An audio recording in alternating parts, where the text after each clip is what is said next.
Hi friends, welcome to my channel get ready. Gentleman cinema తర్వాత మలయాళీ ముద్దుగుమ్మ Niveda Thomas అద్భుతమైన అభినయంపై అన్ని వర్గాల నుంచి మంచి ప్రశంసలు వ్యక్తమయ్యాయి. తాజాగా నిన్ను కోరి సినిమాలో ఆమెను చూసిన తర్వాత నివేద వన్ షో వండర్ కాదు అని స్పష్టం చేసింది. నిన్ను కోరి చిత్రంలో నివేద నటన ముందు నాని కూడా చిన్నబోయిందా అనే ఫీలింగ్ కలిగించింది. ఇటీవలే మీడియాతో మాట్లాడుతూ తన సక్సెస్ ఆనందాన్ని పంచుకుంది నివేద.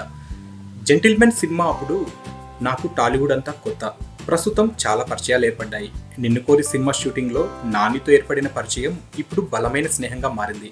నాని చాలా సరదాగా ఉంటాడు, స్టార్ ఈగో అనే ఎక్కడా కనిపించదు. తన సహాయం కావాల్సి వస్తే ముందు వెనక ఆలోచించకుండా చొరవ తీసుకుంటాడు నాని అని చెప్పింది నివేద.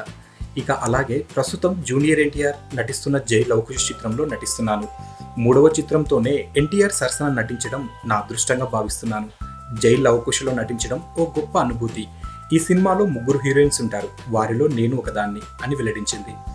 ఇక త్రివిక్రమ్ శ్రీనివాస్ దర్శకత్వంలో రూపొందించే సినిమాలో పవన్ కళ్యాణ్ సరసన నటించే అవకాశం వచ్చింది. కానీ ఆ చిత్రంలో నాది చెల్లెలి పాత్ర.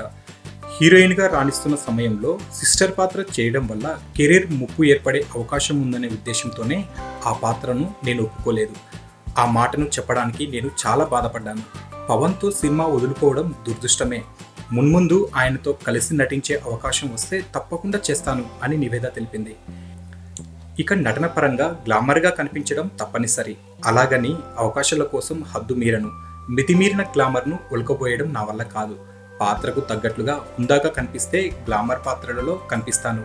నటన పరంగా ఎలాంటి పరిమితులు నాకు లేవు అని అన్నది నివేద.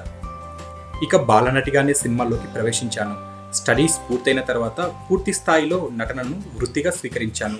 ప్రస్తుతం తెలుగులో 4 సినిమాలకు ఓకే చెప్పాను. తమిళ్, మలయాళం కంటే తెలుగులోనే పాపులర్ కావడం నాకు చాలా సంతోషంగా ఉంది. సో ఫ్రెండ్స్, నివేద చెప్పిన విషయాలు విన్నారు కదా. మీకు ఈ వీడియో నచ్చితే లైక్ చేయండి, షేర్ చేయండి. మరిన్ని ఫిల్మ్ అప్డేట్స్ కోసం మా ఛానల్ని సబ్స్క్రైబ్ చేయండి.